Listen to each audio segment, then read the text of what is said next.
পড়ার বিষয় পক্ষ থেকে বলছি, তোমরা যারা ক্লাস 12-এ পড়ো এবং এডুকেশন আছে তাদের জন্য আজকে আমরা একটি খুব গুরুত্বপূর্ণ ভিডিও নিয়ে চলে এসেছি।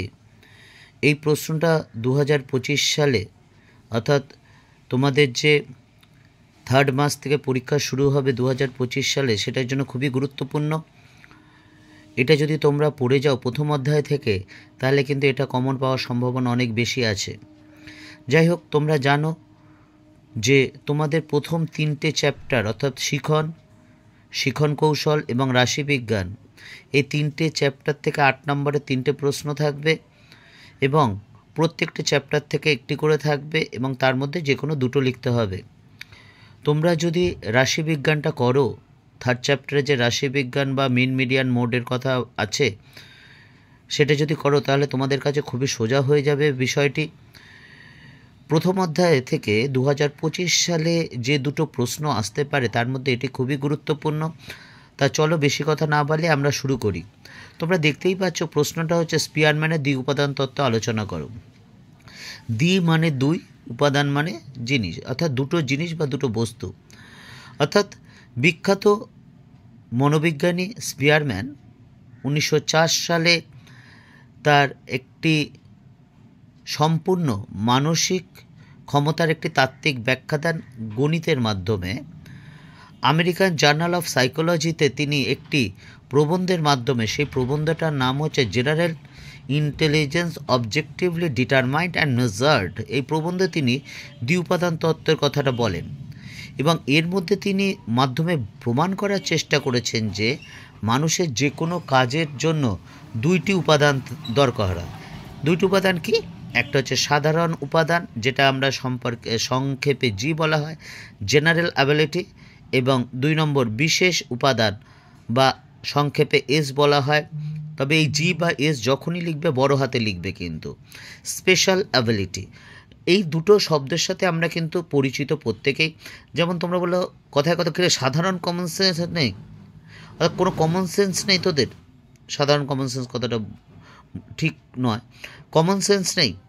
আবার অনেকেও খুব কৌশলের দরকার হয়, কাজটা করতে খুব দক্ষতার দরকার হয়। অর্থাৎ যে কোনো কাজ করতে গেলে একটা কমন সেন্স বা সাধারণ উপাদান আর একটা বিশেষ দক্ষতার দরকার হয়, বিশেষ উপাদানের দরকার হয়। এবার প্রত্যেকটি কাজেই, যে কোনো কাজেই কম বেশি এই জি আর এস কিন্তু প্রয়োজন হয়। এবার স্পিয়ারম্যান তার একটি লেখচিত্র বা জ্যামিতির মাধ্যমে এটা প্রমাণ করার চেষ্টা করেছেন যে কিভাবে হয়। তোমরা নিচের বৃত্তটি দেখতে পাচ্ছ যে জি অর্থাৎ বড় যে গোলটা, সেটা হচ্ছে জি বা সাধারণ উপাদান, আর W1 ডান দিকে দেখো W1, W2 এবং W3 আছে, এটা হচ্ছে 3টে কাজ। এবং S1, W1 এর উপরে আছে S1, W2 এর পাশে বাদিকে আছে S2 এবং W3 এর উপরে আছে S3। এই S1 আর S2 আর S3 হলো বিশেষ উপাদান। এবং W1 কাজে, তোমরা W1 কাজে দেখো S1 বিশেষ ক্ষমতা লাগছে এবং G1 সাধারণ ক্ষমতা লাগছে। একইভাবে W2 কাজে দেখো, W2 কাজে আর W3 কাজে তাই, W2 কাজে দেখো S2 আর G2 লাগছে, অর্থাৎ সাধারণ উপাদান G2 লাগছে এবং বিশেষ উপাদান S2 লাগছে। আর W3 কাজে অর্থাৎ তৃতীয় কাজে বিশেষ উপাদান S3 লাগছে এবং সাধারণ উপাদান G3 লাগছে। এইগুলো উপাদানগুলো প্রয়োজন হচ্ছে।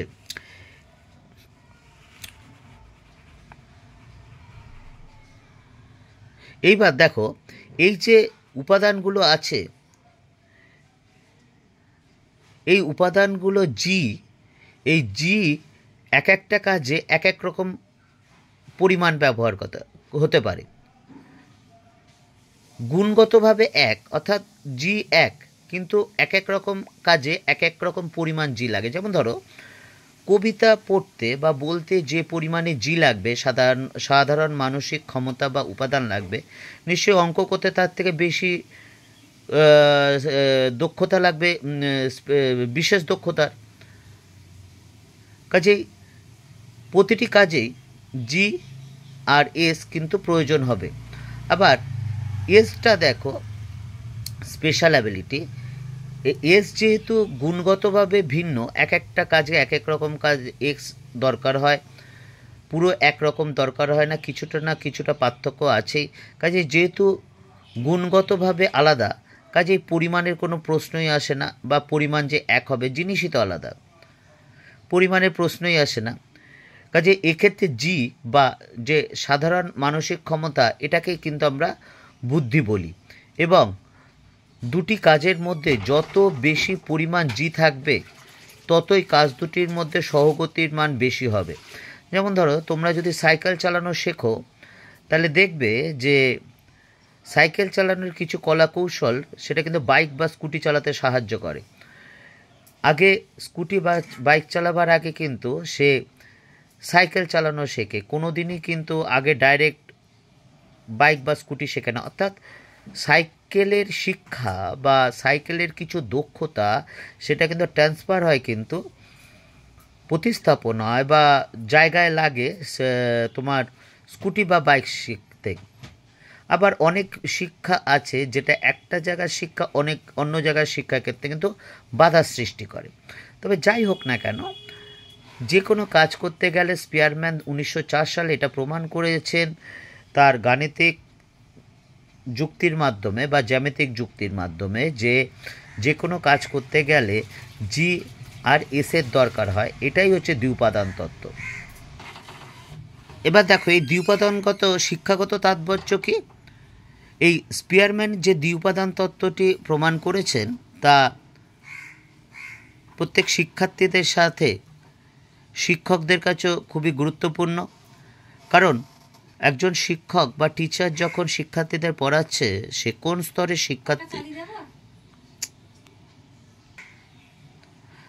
স্তরের শিক্ষার্থী সেটা কিন্তু মাথায় রাখতে হবে। আর যেমন তোমরা একজন ক্লাস 5 বা 6-এর একটি শিক্ষার্থীকে যেভাবে পড়ানো যাবে, 9-10-এর শিক্ষার্থীদের বা 11-12 বা কলেজের শিক্ষার্থীদের কিন্তু সেইভাবে হবে না, অন্যভাবে পড়াতে হবে বা অন্যভাবে বোঝাতে হবে। যেমন তোমরা আজকে 12-এ পড়ো, তোমরা 12-এ যেইভাবে টিচাররা তোমাদের পড়ান, নিশ্চয়ই 5-6-এ সেইভাবে কথা হতো না বা আলোচনা হতো না। কাজে এটা কিন্তু বুঝতে হবে। অর্থাৎ বিষয় নির্বাচনের ক্ষেত্রে শিক্ষকদের বুঝতে হবে কিভাবে শিক্ষার্থীদের কোন স্তরে গিয়ে পড়াতে হবে। আর একটা জিনিস মনে রাখতে হয়, আমাদের শিক্ষকদের বা টিচারদের যাই বলি না কেন, প্রধান কাজ হচ্ছে শিক্ষার্থীদের সেই সাবজেক্টটাকে ভালোবাসিয়ে দেওয়া, সেই সাবজেক্টের প্রতি আগ্রহ তৈরি করে দেওয়া। তাহলে শিক্ষার্থীরা নিজেরা সেই বিষয়টাকে প্রতি আগ্রহী হয়ে উঠবে। তোমরা যে সাবজেক্টটাকে ভয় পাও, একটু দেখবে সেই সাবজেক্টটাই কিন্তু সবচেয়ে পড়ো না, বা খুব বিপদে পড়লে পড়ো বা পরীক্ষার আগে পড়ো, ফলে স্বভাবতই নাম্বারও কম পাও। আবার যেই সাবজেক্টটা তোমাদের ভালোবাসো, তোমরা কোনো কারণে বা পড়তে বসলে অধিকাংশ ক্ষেত্রে কিন্তু সেই সাবজেক্টটা নিয়েই পড়তে বসো। এবং দেখবে যেই সাবজেক্টটা তোমাদের ভালো লাগে, সেই সাবজেক্টের শিক্ষক মহাশয় যিনি টিচার থাকেন, সেই সাবজেক্টে তার পড়ানোর স্টাইল বা বিষয় যাই বলো না কেন, সেটা ভালো লাগে। অর্থাৎ বিষয়টার সাথে, সাবজেক্টটার সাথে যদি তুমি একাত্ম হতে পারো, তাহলেই কিন্তু সেই বিষয়টা তোমার কাছে বোধগম্য হয়। এইটা কিন্তু শিক্ষার্থীদের সাথে সাথে শিক্ষক মহাশয়কেও বুঝতে হবে। অর্থাৎ শিক্ষকদের কাছে আমরা যারা পড়াই বা যারা স্কুলে পড়াই, তাদের কিন্তু এই বিষয়টি আমাদের লক্ষ্য রাখতে হয়। এছাড়া যে কোনো শিক্ষার্থীদের কোনো বিষয়ে সাফল্য লাভ করতে গেলে সেই বিষয়ের প্রতি দক্ষতা আর আগ্রহ দরকার। যেমন এখানে আমরা যেটা উদাহরণ দিচ্ছি, বিজ্ঞান শাখায় যদি কেউ সায়েন্স নিয়ে পড়তে চায়, তাহলে সেই শিক্ষার্থীকে অবশ্য বিজ্ঞান মনস্ক হতে হবে, তার মধ্যে বিজ্ঞান সম্পর্কে অনুসন্ধিৎসা থাকতে হবে, আগ্রহ থাকতে হবে, সেই বিষয়টার উপর ভালোবাসা থাকতে হবে। একটা জিনিস মনে রেখো, যেই সাবজেক্টটি পড়ো না কেন, সেই সাবজেক্টটার প্রতি যদি ভালোবাসা না থাকে, তোমরা যদি সেই সাবজেক্টটা বোর ফিল করো, হতাশা ফিল করো বা চাপিয়ে দেওয়া ব্যাপারটা মনে করো, তাহলে কিন্তু কখনোই কিন্তু সেটা পারবে না। আমার মনে আছে, আমরা যখন খেলাধুলা করতাম, রোদের মধ্যে ঘন্টার পর ঘন্টা খেলতাম, কোনো ক্লান্তি আসতো না। কিন্তু পড়তে বসলেই, বা তোমরা যখন মোবাইল ঘাঁটছো, দেখবে 1 ঘন্টা 2 ঘন্টা ঘেটে ফেলছো হয়তো, কিন্তু আধ ঘন্টা পড়তে পারলে ঘুম পাচ্ছে, কারণ তুমি ওইটা কিন্তু ভালোবেসে করছো আর পড়াশোনাটা বোঝা হিসাবে করছো। কাজে কিন্তু উল্টোটা যদি করো, অর্থাৎ পড়াশোনাটাকে যদি ভালোবেসে করো, তাহলে কিন্তু দেখবে তুমি নিজে নিজে পড়বে, অন্য কাউকে, তোমার গার্জেন বা টিচার কাউকে কিন্তু তোমাকে বলতে হবে না। অর্থাৎ বিষয়টির উপর ভালোবাসা সেটা বা আগ্রহ যদি শিক্ষার্থীতে থাকে, তাহলে কিন্তু অবশ্যই সে সেই বিষয়ের প্রতি বা সেই জীবিকার প্রতি বা সেই জীবিকার প্রতি সাফল্য লাভ করবে। তাহলে এইটুকুই পড়ার বিষয়ের পক্ষ থেকে। তোমাদের যে মার্চ মাসে পরীক্ষা শুরু হবে, তার জন্য ভালোভাবে প্রস্তুত হও, এখন থেকেই পড়াশোনা করো। এবং আমরা আমাদের এই চ্যানেলের মাধ্যমে তোমাদের ক্লাস 12-এর হিস্ট্রি, পল সায়েন্স, ফিলোসফি বা এডুকেশন, ক্লাস 10-এর ইতিহাস, 11-12 তাই, এবং কলেজের, কলকাতা বিশ্ববিদ্যালয়ের কলেজের ক্ষেত্রে এই সাবজেক্টগুলোর প্রতি বিভিন্ন নোটস এবং সাজেশান দেওয়া থাকবে। তোমাদের দরকার হলে দেখো, এবং তোমরা যদি উপকৃত হও তাহলে চ্যানেলটি সাবস্ক্রাইব করো এবং বেল আইকন টিপে রেখো, তাহলে তোমরা আমি দেওয়ার সাথে সাথেই তোমরা সেটা দেখতে পাবে। আবার অগ্রিম শুভেচ্ছা রইল। ভালো করে পড়াশোনা করো, ভালো করে পড়ো, তাহলে সেটাই কিন্তু তোমাদের ভালো রেজাল্টের একমাত্র চাবিকাঠি।